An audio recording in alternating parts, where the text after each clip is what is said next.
Broadcasting live from the wastes on the plain of Zendikar, this is Tap Tap Concede.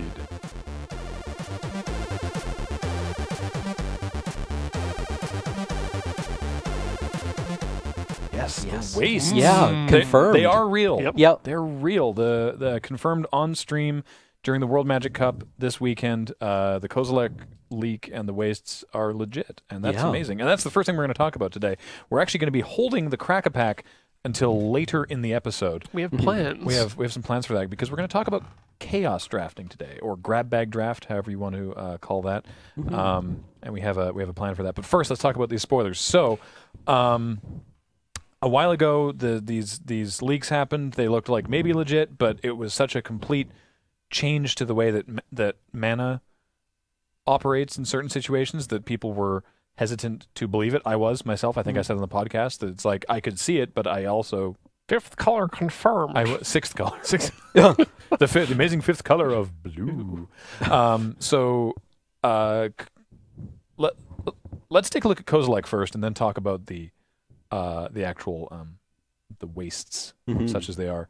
I realize actually we didn't give Paul time to get these images, but there he is. Yep. Kozilek, the Great Distortion, casts for 8 colorless, and we'll talk about that in a second.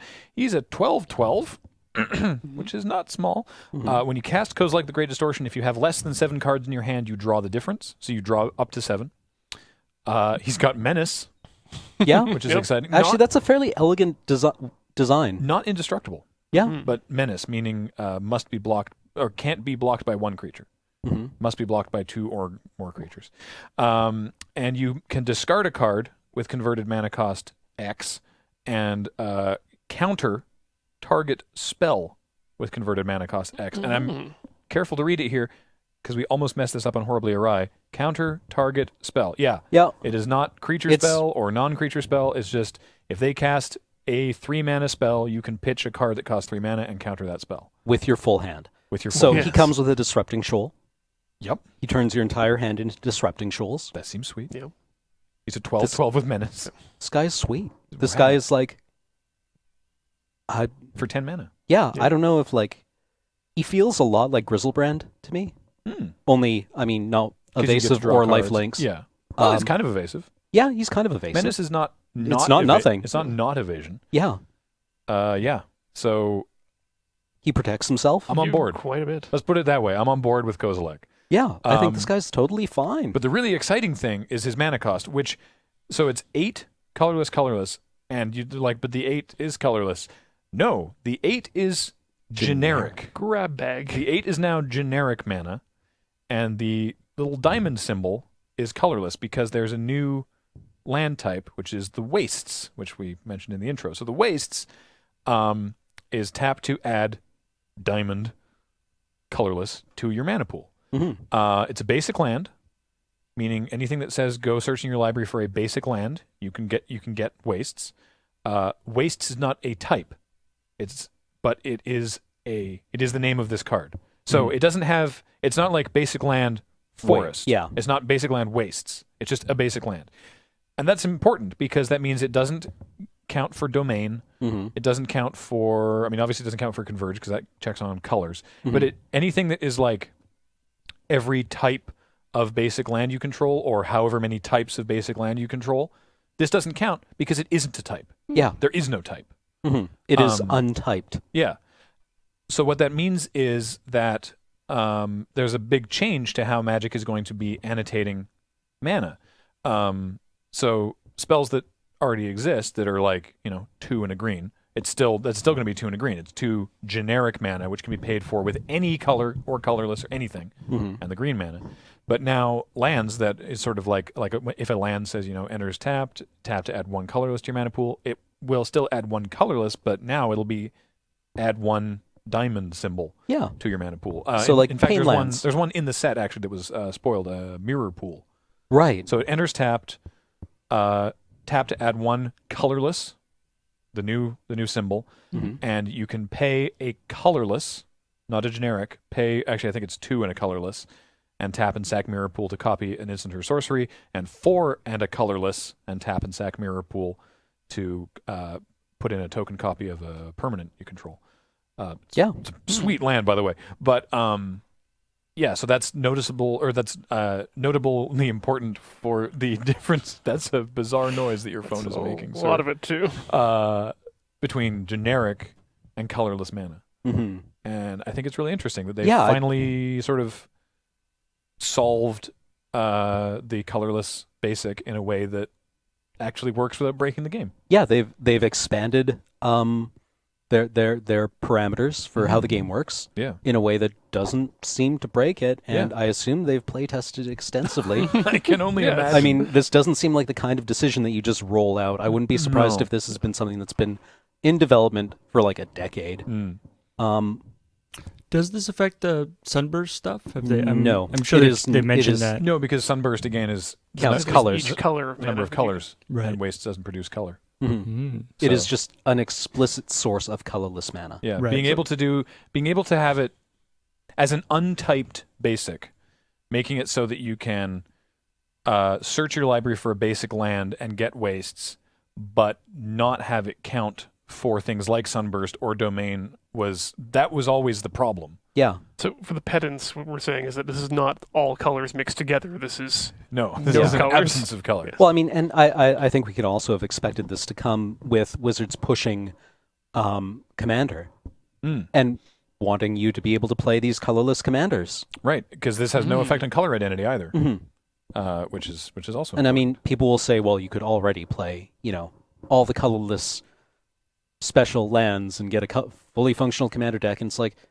yeah, now there's also a basic, so you Yeah. don't have to play like, weird lands. yeah. Because you can only play one of each, so now you can just fill your deck with wastes if you want. Yeah, now you can play also like Karn Silver Golem. And, yeah, get wasted. Yeah, yeah, get And wasted. So anytime that, because again, in Commander, if you have the, is it Felidar Stone? It's like something that like you tap to produce a color that your opponent could produce, or if you like steal their land, like if you steal a forest and you're in a mono blue Commander deck, if you tap a forest, you generate colorless. Yeah, So you now generate colorless, that diamond symbol. So Right. anytime that anything previously has said colorless, they mean colorless, this new thing. yeah, And the mana costs up in the top right-hand corner that are a number that is generic. And Yeah. that's the new nomenclature distinction. like I can see this opening up a lot of interesting design spaces. Yeah. Like, especially with Kozilek's kind of like aspect as like this guy who dominates your mind. I look A forward lot to of like, seeing his brood in Oath of the and Gatewatch. not only like the weird Eldrazi Greebly dudes, Mm-hmm. but also guys that are effectively like permanently dominated by Kozilek, like a mana dork that generates colorless. And like, yeah, I think this is really interesting. I think this explicit delineation of what colorless mana is, and it's the introduction of a basic land, opens up this huge design space that I'm really interested Finally, to the see how they Urza's exploit. Land Saga. The which? The Urza's Land Saga makes its Oh. triumphant return. Oh God, yeah, the tower, power the play. mine, and the power plant, plant. yeah. The Years of Tron, right? Yeah, Oh, the Tron lands. I was realizing earlier today that the term Urzatron, I don't believe any ever appears in the game. no, I think it's a Voltron reference. yeah, isn't it's a it? Voltron reference. Yeah, What word would we use to mean a big thing made of smaller things if Voltron hadn't existed as a show? Gestalt, I guess. Urzastalt, Staltlands? Staltlands. Yeah, Whoa. no, doesn't have a ring to it. What do you play in modern? Oh, I play Stalt or vintage, not modern. Obviously, those aren't modern legal. Oh, I think they are, aren't they? Are Weren't they reprinted in? I don't know. I don't think Ooh. so. No, the modern people are going to be mad. No, but there's Tron in modern. Oh, then I don't know what I'm talking about. Hey, everybody, how's it going? I don't Yeah. know modern. We're professional Magic I'm players. sorry.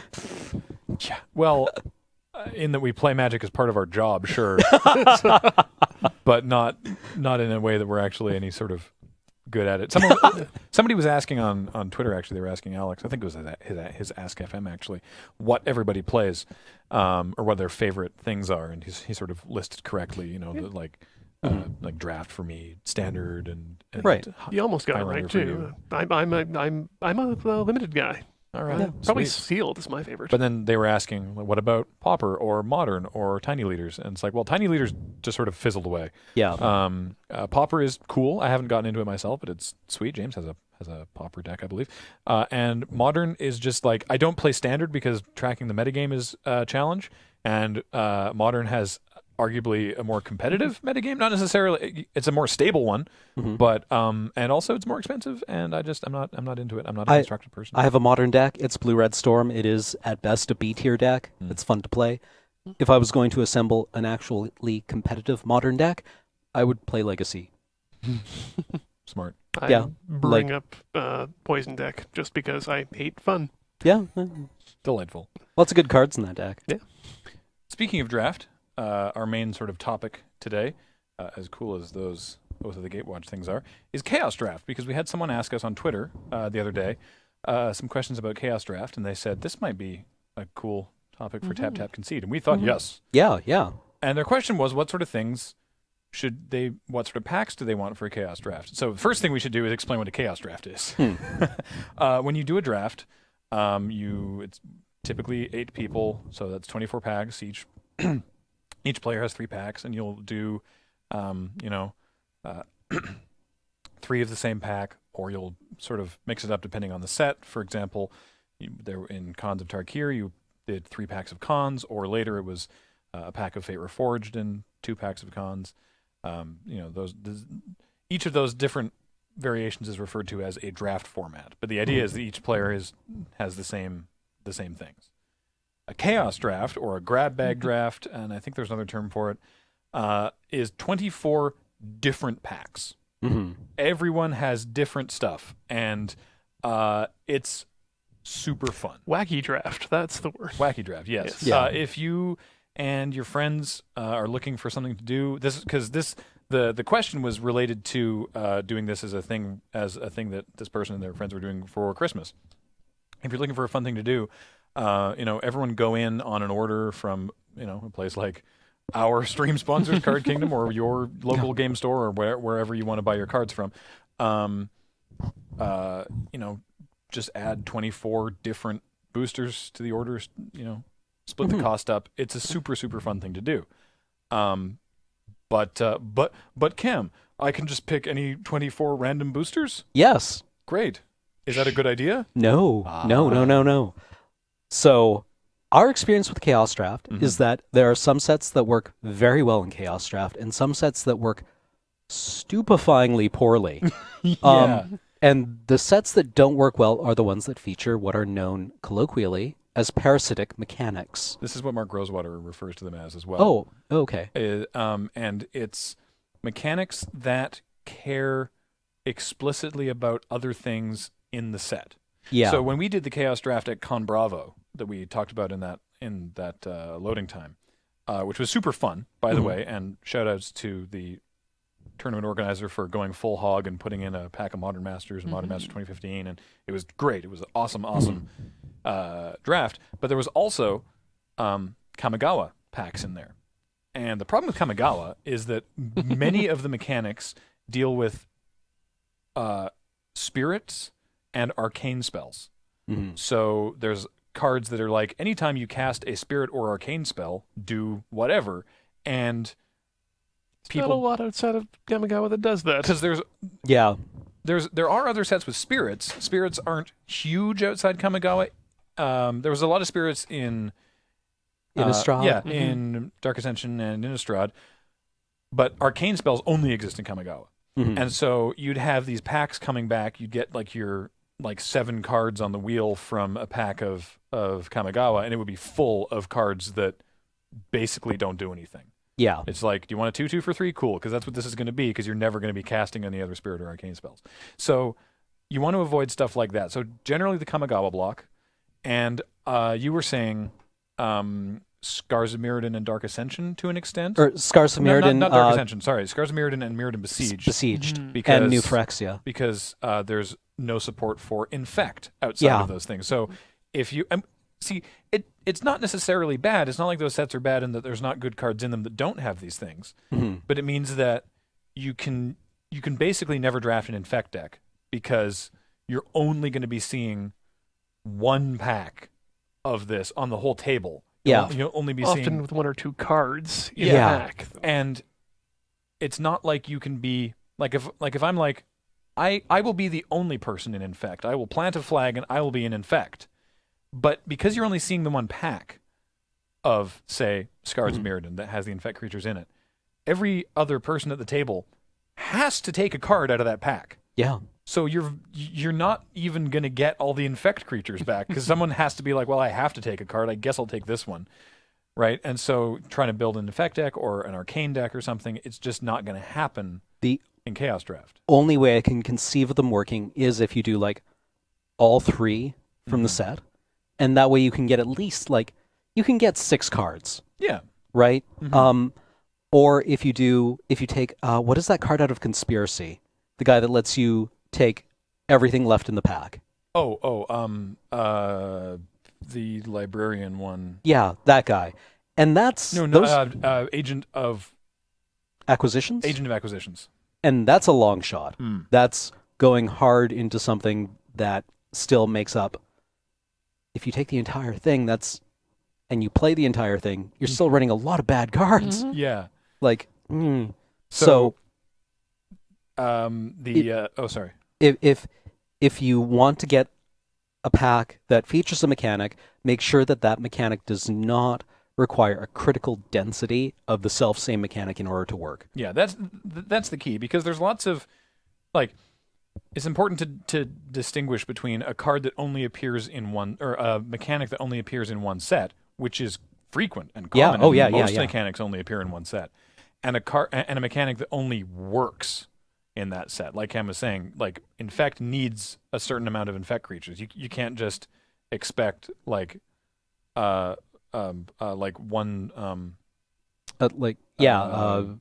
plague stinger to carry you to get there to victory. Right. Maybe you'll get lucky and rip open Skithiryx.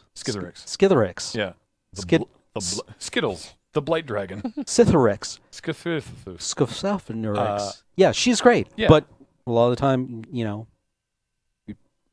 there's nothing good. Yeah. So Portal 3 Kingdoms not a good choice to bring to a wacky draft. Actually, horsemanship works. Portal 3 Kingdoms is sweet. Oh. Yeah, because horsemanship is totally self-contained. It's actually an excellent example of a mechanic. Horsemanship is like flying, but you can only block it with other creatures with horsemanship. Yeah. Basically. It means you have sweet evasion. Yeah, it works anywhere. What's that, Paul?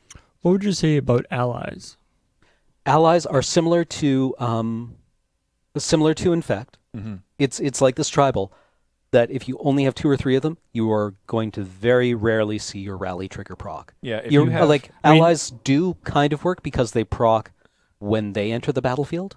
Yeah. And what's nice is that unlike the problem, infect is especially bad because you can't even hurt anybody with infect. Yeah. If you aren't doing it. Whereas allies at least work as regular creatures. Yeah. So if you have a pack of Battle for Zendikar in your booster draft and you're in Boros and you can take a Resolute Blade Master, because the worst case scenario is he's a 2/2 for 5 that when he comes into play, all your creatures get double strike that turn. That's fine. Which is fine. Quite, and that's he quite may good. never he may never trigger again. Yeah. But it's okay. That's the Battle for Zendikar ones with Rally that affect all your creatures. Mm-hmm. The original Zendikar allies only affect allies. Each other. Yeah. And if you have a pack of BFZ and a pack of original Zendikar in the draft, maybe you can get a couple. But again, it's the same problem in that you're just not seeing that density of cards because they're going through 7 other people. Yeah. Whereas mechanics like Scry, Flashback, Miracle. Yeah. Scry and Miracle. Oh! Yeah. You can scry your miracles in a chaos draft. Yep. Isn't that great? And so basically what you're wanting to do in a chaos draft is just sort of try and suss out what colors are open and just make a sweet deck with those colors. Like, you're never going to be making like a themed deck. You're never going to be in like the blank deck because there's no way that it exists because you're using 24 disparate packs.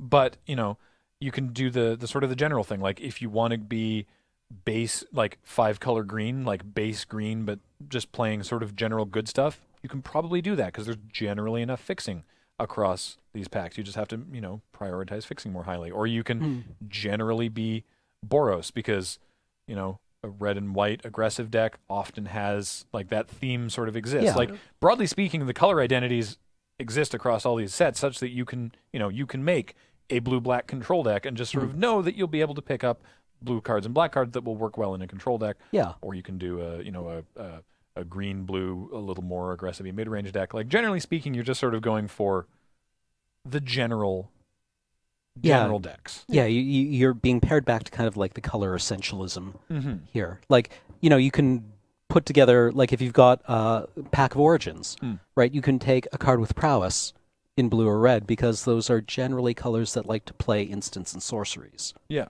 Or non-creature cards, right? Like, there are looser guidelines that you can ascribe to. Yeah. And I was going to go somewhere else with that. Oh, yeah, right. Also on Twitter, someone else was mentioning that a fun thing to do is to tailor slightly the packs that you're picking because they were suggesting the multicolor sets. So the Alara block, the Ravnica block, the Return to Ravnica block, that's 9 packs right there. Right. If you cons. Yeah, if you like go heavy into the multicolor or the like the stuff with morph, that can be a fun thing to do as well. But I really think this is me, and I once drafted Homelands at PAX East because someone thought it'd be funny, and I agreed. I think it's entertaining the more different the packs are. Like the greater variety in the packs, I think the more fun that makes a Chaos Draft, even if one of the packs is like, quote, bad, like, I don't know, Chronicles, I guess, as long as, again, it avoids those sort of parasitic mechanics. Like, I've no problem in it being, like, quote, bad cards, as long as they're playable. It's all about finding those surprise interactions. Exactly. That's the best part about Chaos Draft. Generally speaking, I advocate for maybe even throwing a pack of one of the unsets in there. Maybe. Yeah. Not always. Maybe. Definitely a pack of Conspiracy. Yeah. Pack of Conspiracy should windmill be in any Chaos Draft. Yeah, that definitely greases the wheels of a draft. Yeah. So what we're going to do now is we're going to crack a pack, and then another one, and then another one. We're gonna do 3 crack a packs. We're going to start with this pack of Odyssey. We're going to do a little Chaos Draft here. So we're going to open this pack of Odyssey and look through it and decide what our first pick should be in a Chaos Draft situation. And then Paul is going to pass us a pack of Conspiracy that he has made a first pick from. Ooh. And we will then, based on our first pick, make a second pick. And then he's going to pass us a pack of Rise of Eldrazi that he's made a first pick from a mythical third player and a second pick based on his first pick from the Conspiracy pack. And we're going to have to make our third pick based on our first 2 picks and talk about that. So, Nice. So let's start with this pack of Odyssey that was given to us by Dave S. at Con Bravo. Thank you very much.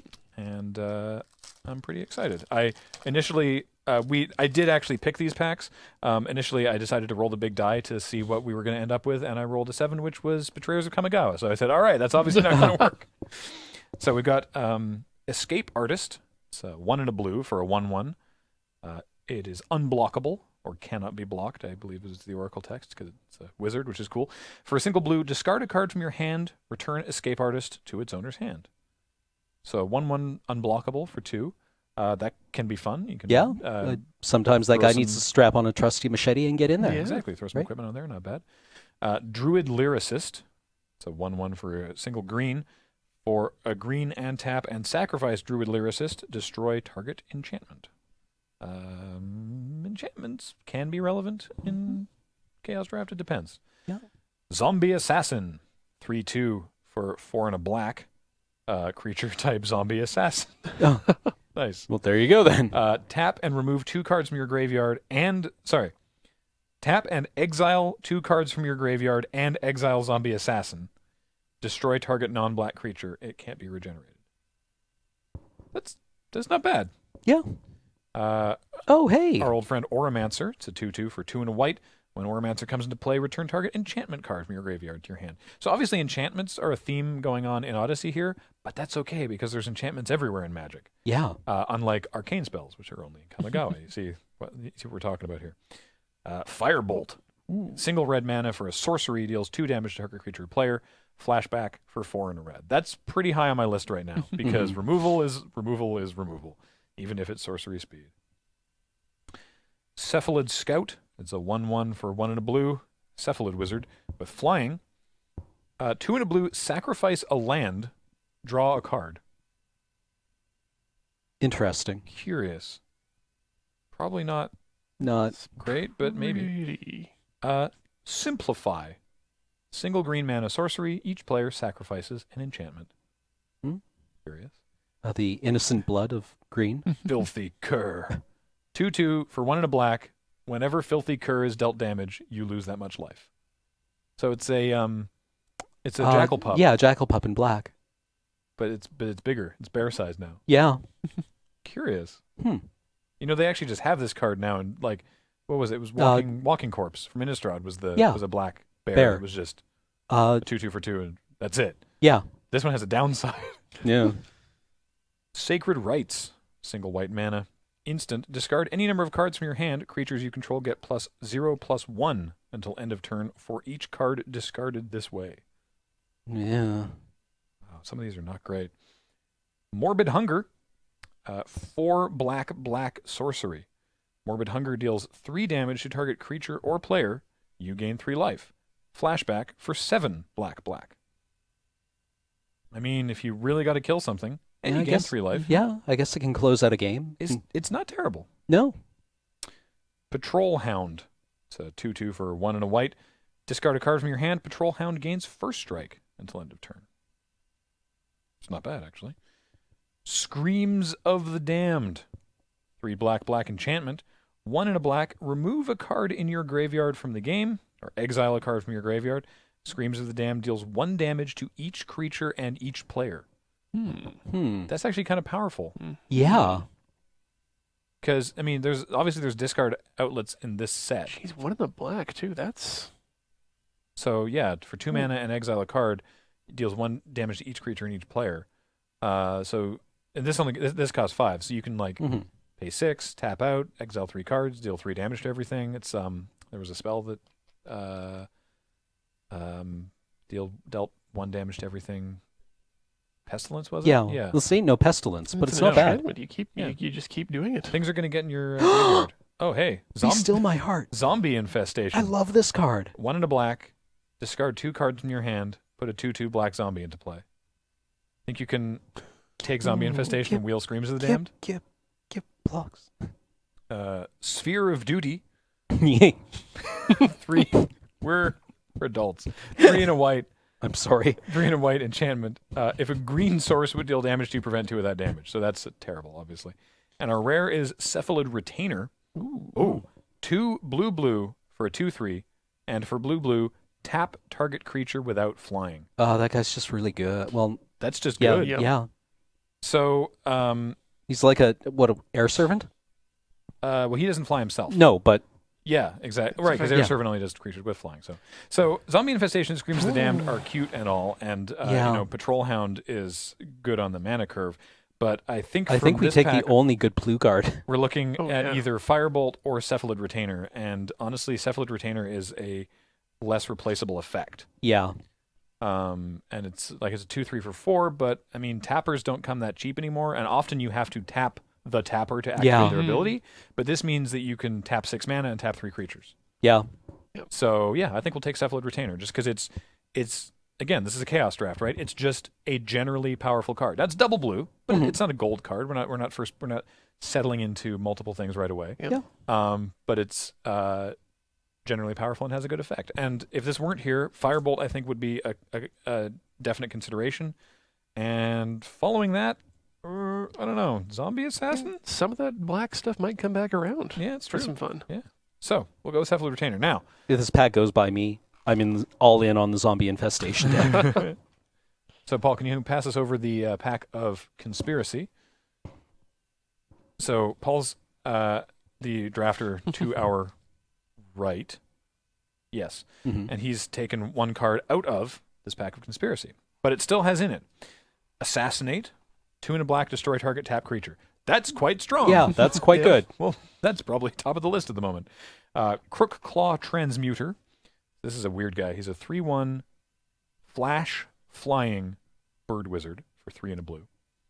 When Crook Claw Transmuter enters the battlefield, switch target creature's power and toughness until end of turn. It could be itself. It could be a different creature. Mhm. It's a weird combat trick. Just to let you know, they're not necessarily in order. I'd probably mix them up when I was looking through. That's fine. Silver Chase Fox. It's 2/2 for 1 and a white. And for 1 and a white and sack it, exile target enchantment. Silver Chase Fox, always fine. Pitchburn Devils. Little standbys here. 3/3 for 4 and a red. But when Pitchburn Devils dies, deals 3 damage to target creature or player. Yep. Skitter of Lizards. It's a 1/1 for 1 with haste. Sorry, 1/1 for a single red with haste. Has multi-kicker for 1 and a red. For each time it was kicked, it enters the battlefield with a +1/+1 counter on it. So very, very late game. You can dump 7 mana into this, and Yeah, you get get a 4/4 with haste. I love these guys. They're funny. Mana Geyser, 3 red for a sorcery. Add red to your mana pool for each tapped land your opponents control. Obviously better in a multiplayer game because it's opponents. But Yeah. it's fine. Unhallowed Pact. Enchant creature. When enchanted creature dies, return that card to the battlefield under your control. It's an enchantment for 2 and a black, sorry. So you put this on your opponent's creature, and then you kill it, and then you get it. It's kind of cool. Echoing Courage. 1 and a green. Target creature and all other creatures with the same name as that creature get +2/+2 until end of turn. Liliana's Spectre. Oh, I love this card. Good one. It's a 1 black for a 2/1 flyer. When it enters the battlefield, each opponent discards a card. Real nice. Yep. Yeah. Simple. Moment of Heroism. 1 and a white for an instant. Target creature gets +2/+2 and gains lifelink until end of turn. By the way, if you're playing Conspiracy, don't forget this card's in there because everyone forgets that Moment of Heroism is in the set. And they're like, why would they be attacking like that? And then you get blown out. Soul Catcher. I've never seen this card in all my times of playing Conspiracy. Weird. It's a 1/1 for 1 and a white. Bird Soldier, flying. Whenever a creature with flying dies, put a +1/+1 counter on Soul Catcher. I've never seen this card. Is that the truth? Huh. Oh, it is kind of the truth. Kind of the truth. It's the truth in the air. Yeah. What? Is it the original Soul Catcher? What's There's this? the Soul Catcher's Eerie. Oh. What Which set's is- that from? These are so Soul Catcher was from Odyssey. Soul Catcher's Eerie was from Judgment. Oh, neat. So Soul Catcher's Eerie is whenever a bird is put into the graveyard from the battlefield, put a feather counter on Soul Catcher's Eerie, and all bird creatures get +1/+1 for every feather counter on it. Well, Ooh. clearly we have to take the Soul Catcher just to keep the Odyssey going. Ruined Servitor is a 2/2 for a 2 colorless artifact creature. When Ruined Servitor dies, each player draws a card. When it is ruined. Yes, when Ruined Servitor becomes Ruined Servitor. Relic Crush is 4 and a green for an instant. Destroy target artifact or enchantment, and up to 1 other target artifact or enchantment. Huh. Could be relevant in Chaos Drive, definitely. And the rare is missing, but the Conspiracy card is here, which is Lurking Automaton, which is you reveal it as you draft. It's a 0/0 artifact. You reveal it as you draft it, and note how many cards you've drafted this round, including Lurking Automaton, which would currently be 2, and it enters the battlefield with X +1/+1 counters, where X is the highest number noted. So taking it this early is not really worthwhile. Definitely not a first pick. So, Crook Claw Transmuter is the only card that's on color, Yeah. but it's not astounding. Though I do like the idea of with the Cephalid Retainer being able to tap down creatures without flying to protect you on the ground, you could then take to the skies. Yes. I think that's a totally great strategy. That's, Also, it cuts blue. It does cut blue pretty hard, although the pack already has blue cut pretty hard, honestly. That said, if we're looking at flyers, Liliana's Spectre is a solid option, but you probably just want to go with Assassinate. Probably. Just kill a thing. Well, Yeah. also, notably, it works, it combos with Cephalid Retainer. Yep. You can tap Oh. even if they want to attack, Yes. tap a creature, and then kill it with Assassinate. Yep. So, Yep, I am in for Assassinate. all right. Yeah. Combos. So our first 2 picks, building a nice little blue-white control deck here. Blue-black. Blue-black. Why did I keep saying white? Oh, boy. Sorry. Blue-black control deck. I can do all the words. Everyone wants a set that's in white, Graham. Could you live with yourself? So then, here's a pack of Rise of Eldrazi, from which there are 2 cards missing. Oh, dear. Oh, I forgot to mention. Sorry, the pack of Conspiracy was from John Z at PAX East. So thank you, John. And this pack of Rise of Eldrazi was from Utilitarian at PAX Prime. Ooh. So thank you, Utilitarian. All right, we got Perish the Thought, 2 and a black sorcery. Opponent reveals his or her hand. You choose a card from it. That player shuffles it into his or her library. Mm-hmm. Snake Umbra. Umbras are always good. 2 and a green. Enchanted creature gets +1/+1, and whenever this creature deals damage to an opponent, you may draw a card. And it has totem armor, which means if the creature would die, the aura goes away instead, and the creature stays alive until the next time the creature dies, I guess. Dread Drone, always kind of a good one to have around. It's a 4/1 for 4 and a black, but it comes with 2 0/1 colorless Eldrazi spawns, each of which you can sack for 1 colorless mana. Just like the Scions we have today, but smaller. Sea Beyond, 1 and a blue, draw 2 cards, then shuffle a card from your hand into your library. I always like this card. It's not a bad draw spell, really. No. Ikiral Outrider, 1 and a white for a 1/2 with level up 4. This is the levelers. Mm-hmm. You can pay 4 to make it level 1, which makes it a 2/6 with vigilance. It stays there at level 2 and 3, but at level 4 or greater, it becomes a 3/10 with vigilance, which basically can't be blocked.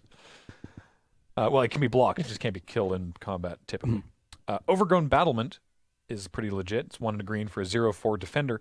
Tap to add 1 green mana to your mana pool for each creature with defender you control. So by itself, it taps for 1. a green, but if you have any other defenders, you can get more. Yep. There's a Plains that's still in the pack. Oh, sweet. Grotag Siege Runner is a 2/1 for 1 and a red, so it's a Goblin Piker. But you can pay 1 red and sack it to destroy target creature with defender and deal 2 damage to that creature's controller, which was relevant in the set when someone had the Overgrown Battlement deck. Yep. Essence Feed, 5 and a black, sorcery. Target player loses 3 life. You gain 3 life and put 3 0/1 Eldrazi spawn into play. That's Yeah, that's for not the bad. kind of deck we're putting together. Yeah. Essence Feed is not bad. No. Now it only hits players, Yeah. but you drain for 3, you gain 3 life, you get 3 spawn. Yeah, that's pretty good. Caravan Escort, single white mana for a 1/1 with a level up of 2. At levels 1 through 4, it's a 2/2, but at level 5, it becomes a 5/5 with first strike. Big top end on the Caravan Escort. Yeah. Heat Ray is a single red mana and X, and Heat Ray deals X damage to target creature at instant speed. Really good removal spell. Yeah. Surreal Memoir, Cthulhu Claws. Yes. What's Cthulhu Claws going to bring us? It's 3 and a red for a sorcery. Return an instant card at random from your graveyard to your hand with rebound. So you get 1 the turn you cast it, and then you get another 1 the next turn. If you only have 1 instant in your bin, like say a Heat Ray, you can cast this, get Heat Ray back, use it Heat Ray. immediately, and then get Heat Ray back next turn because it's the only instant in your bin. Back when Rise was on Moto and we got the free draft in September, I drafted the Kiln Friend deck. Oh, Killing Friend. And I had Deprive as a counterspell. Deprive something 1 turn. Next turn, cast Surreal Memoir, return Deprive to my hand. Countered something that turn. Rebounded, got Deprive back, countered something else. That's got to feel miserable because they know you have it. Yeah. They're just like, I have to cast spells. Yeah, because I was, in the meantime, beating in with Kiln Friends. Yeah. And the last card in this pack is Curse of Wizardry, which is 2 black for an enchantment. As Curse of Wizardry enters the battlefield, choose a color. Whenever a player casts a spell of the chosen color, that player loses 1 life, which is not not super exciting. So, on color, if we stick around with black and blue, Perish the Thought is probably not a pick. There's a Dread Drone. The Sea Beyond is not bad, and there's the Essence Feed, which is slow. It is 6 mana.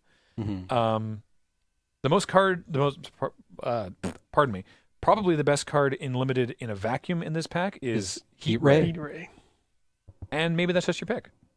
I mean, it's this is the thing about drafting, right? Is that you're only third pick in, right? Mm-hmm. Say we keep getting more black and more red cards, and we don't play Cephalid Retainer, right? You don't want to wedge yourself in too quickly in the face of something like Heat Ray, Mm-hmm. which is quite powerful. I mean, it's a single colored mana. It's yeah, splashable it's only too. Yeah. it's only one red. You can splash it because typically you manage to pick up pretty good fixing in Yeah. Chaos drafts if you want the fixing. And honestly, what it comes down to is I don't think that any of the on-color options are enough better than Heat Ray. Yeah. Well, look at the other options too. Is that is a chaos draft? It's probably going to go long. Mm-hmm. In which case, you don't want to run into a heat gray late game. You mean you don't want your opponent to have one? Yes. Yeah, Yeah. exactly. And I mean, there's like Snake Umbra, Overgrown Battlement, Surreal Memoir is fun. But like none of the but- black or blue, none of the No. uncolored cards are very exciting. Yeah, like I quite like Dread Drone. I would run an Essence Feed. I would run a Sebion, but I mean, Heat Ray is just the solid pick here. So, Yep. so what we've opened with a Grixis opener, Yep. and we can go anywhere. And now you have to sort of navigate the draft from there. So what I'm interested in, Paul, what was your first pick from the Conspiracy Pack? Oh, you want to get up on your mic there? Sorry. So this was the player immediately to our right, Paul, and then I guess the player to his right was Poilot. Hmm.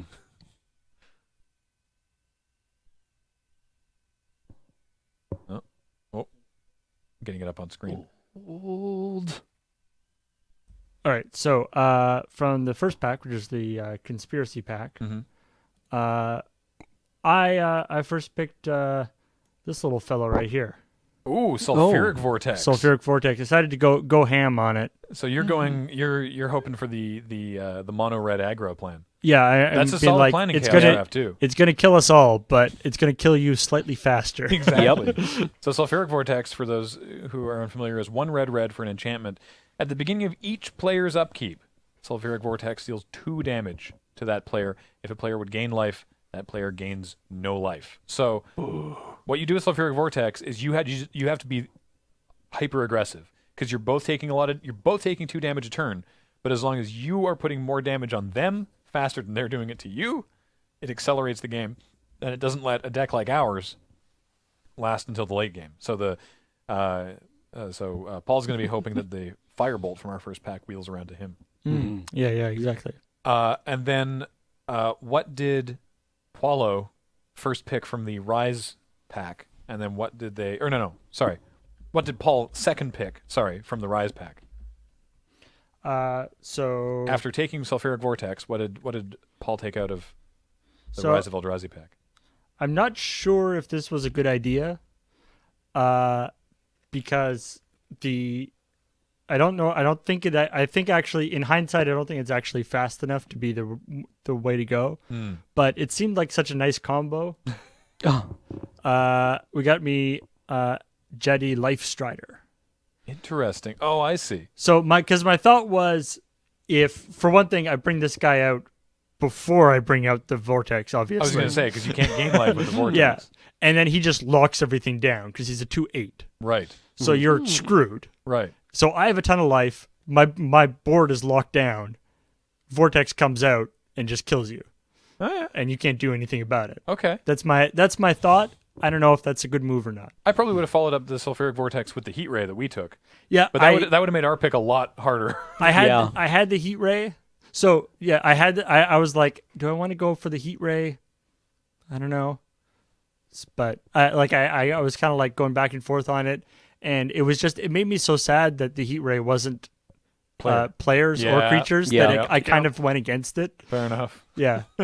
So what did Poilot first pick from the Rise of Eldrazi pack that So left Paul with the Joddy Life Strider pick? yeah, so it wasn't a hard choice. Oh. So we got nice little Ooh. Gul'Draz's Assassin. Yep. Yep. Gul'Draz's Assassin. So that's a 1/1 for a single black mana, but it has That doesn't seem that good. but it has a level up for it's a 1 and a black, isn't it? Yeah, one in a black. And at level 2. at level 2, it becomes a 2/2 with a single black and tap, and target creature gets -2/-2 until end of turn, which is already very strong. But if it gets up to level 4, it becomes a 4/4 with black and tap, and target creature gets -4/-4 until end of turn. Yeah. One of those exceptions to the rules for the level up creatures. Well, the level up creatures are were great. actually surprisingly strong. They're very strong in Rise Limited, where you can get a lot of them, and you can get stuff like venerated teachers and things Yeah. like that. And Um, also I was thinking in this, as we were saying in the grab bag thing, when things are moving a little slower, having somewhere to dump your mana is one of the great uses for level up creatures. I do like also that the Goldraz Assassin, his ability to minus people stays pace with his own health. He can always kill himself. yeah. Huh. I don't know why he would want to do that, but he can if he wants to. So what I like is that we managed to find a sort of a combination Encephalid Retainer and Assassinate, and Paul found a new angle on using Dotty Life Strider to set himself up so that he could, rather than do like Sulfuric Vortex on turn 3 and just hammer them. I like the idea of a controlling Sulfuric Vortex where you bolster your life and gum up the ground and then cast Sulfuric Vortex and then just sit back and watch everything burn. Yeah. I actually really like that. So- And that's why Chaos Draft is cool, because typically Sulfuric Vortex and Dotty Life Strider should never be in the same draft. So the two things that I was strongly considering, the Overgrown Battlements. I had the Overgrown. I was like, I'm going to go for this, and then I really started thinking about it in the context of like, this is because Overgrown Battlements is a good card, but I was thinking about it in the context of doing this as like I'm not gonna. You don't want to first pick Overgrown Battlements. I mean, one, it puts you hard in green because it costs 1, but it is only producing green mana, That's true. and you need a bunch of defenders. So it's like you're locking yourself into 2 things. Yeah. And Well, I mean, just picking up defenders isn't necessarily a thing you normally want to be doing a lot of. either. At its worst, it's a 0/4 defender that is also kind of a mana dork. The problem being that it can only be one of those things at a time. Yeah. Because Right. if you're tapping it for mana, you're not blocking with it. So, yeah, fair enough. Yeah. And the other one was the what was In which pack? can I just quickly see the packs again?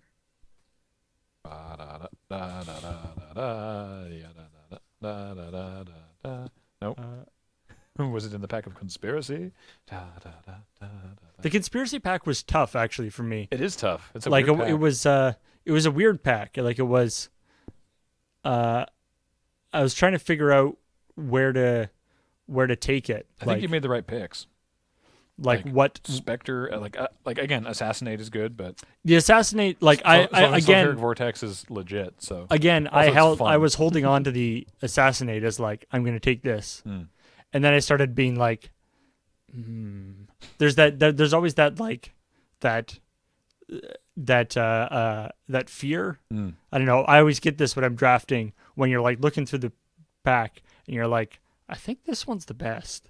And it's like a common and the rares and the uncommons are still there and you're like, am I really going to take an uncommon or a common when there's all this other cool stuff here? sometimes, I mean, sometimes it's what you got to do. yeah. But then I was like, I bet I could do something cool with this Sulfuric Vortex. So I went with that. Possibly the Assassinate would have been the better move. But I mean, of course, you guys had I didn't have the wombo combo of the tapper with the with the Assassinate, which is pretty. That's like the old school Nettling Imp Royal Assassin. Royal Assassin combo, right? Yeah. So hopefully that has at least given you some sort of introductory look into chaos drafting if you're not familiar with it, and I hope you try it out because it's super fun. Yeah. I know if we go back to Con Bravo, we're hoping to do another one because the one last year was very fun and well attended. Yes. So that was good. Yeah. And I'm sure at some point, once we get things sorted out with the new moon base and everything, that we'll do some kind of chaos draft on an AFK stream, I'm sure. But I like that a lot. Yeah.